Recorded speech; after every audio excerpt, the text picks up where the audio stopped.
Welcome to lesson 11 of differential calculus, which is the L'Hopital rule. So sa L'Hopital rule, ang sinasabi lang dito, kapag yung limit ng f of x all over g of x as x approaches a is 0 over 0 or infinity over infinity, ang kailangan lang natin gawin is i-differentiate yung numerator and denominator at saka kunin yung bagong limit. So, 4 steps yung ginagamit natin to implement this rule. So, number 1, we have to check for the indeterminate form and then differentiate separately the numerator and denominator, which is the f of x and g of x.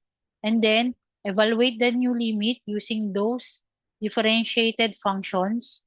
Tapos, kung 0 over 0 or infinity over infinity pa rin or indeterminate form pa rin yung naging result natin, then we have to repeat the differentiation. Okay? Hanggang sa makakuha tayo ng definite answer. So let's say, for example, sa number 1, we have to find the limit of sine of x all over x as x approaches 0.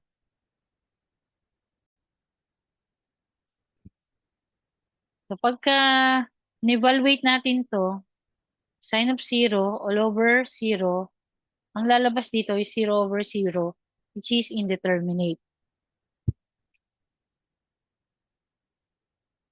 Kaya ang gagawin natin ngayon, yung f of x na sine of x, kukunin natin yung derivative niya, which is cosine of x. At saka, yung g of x, which is x, kunin natin yung derivative niyan, g prime of x, which is 1.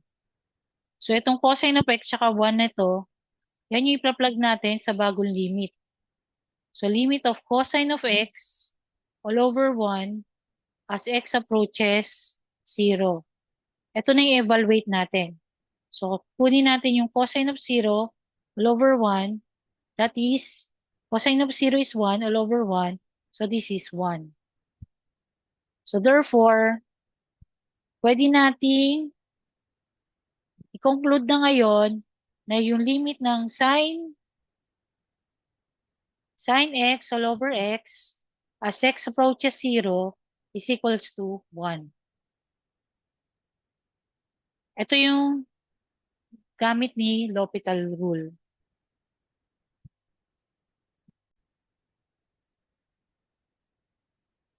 So, sa second example naman natin, we have to find the limit of 5t to the fourth minus 4t squared minus 1 all over 10 minus t minus 9t cubed as t approaches 1.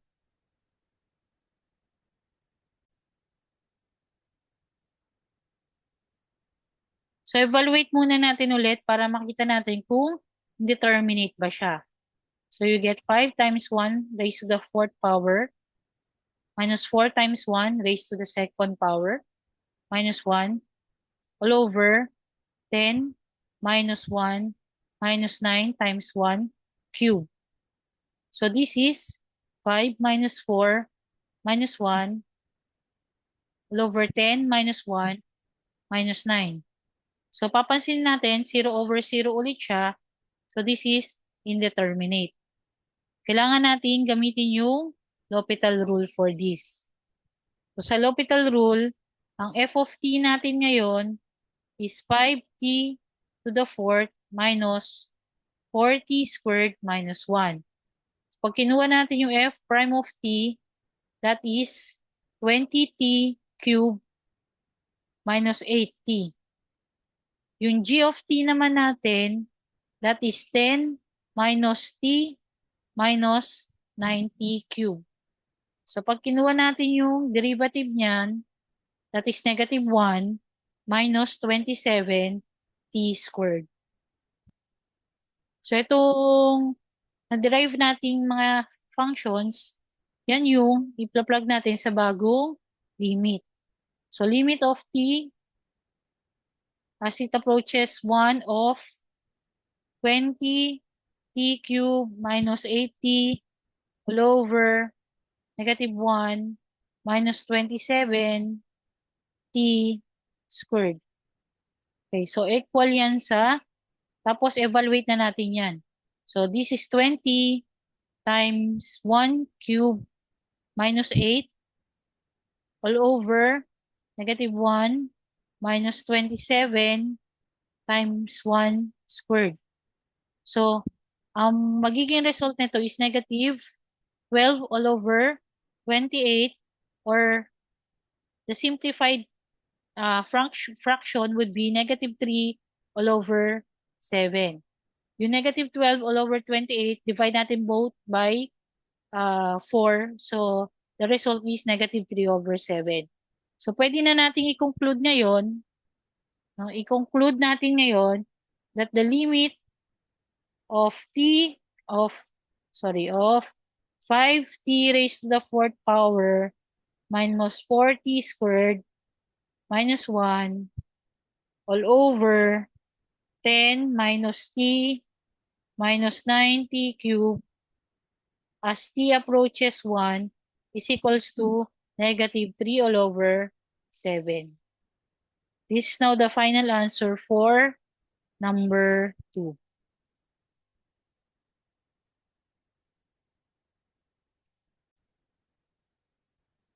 And the last one is limit of e raised to x all over x squared as x approaches infinity. So yung e natin dito, yan ay exponential. Bali, hindi pa pala natin na-discuss yung derivative ng e. So, pahapyaw lang muna. So, kapag meron tayong d all over dx of eu, ang derivative niya is eu du all over dx. So, pagka, ito, balikan natin tong function natin na to. So, kapag in-evaluate natin tong limit, we get e raised to the infinity all over infinity raised to squared. So, ang magiging sagot nito, e raised to infinity will approach infinity yan. All over infinity raised to 2 will also be infinity. So, indeterminate siya. Ngayon, ang gagawin natin is i-apply natin yung L'Hopital rule. So, yung f of x natin is equals to e of x.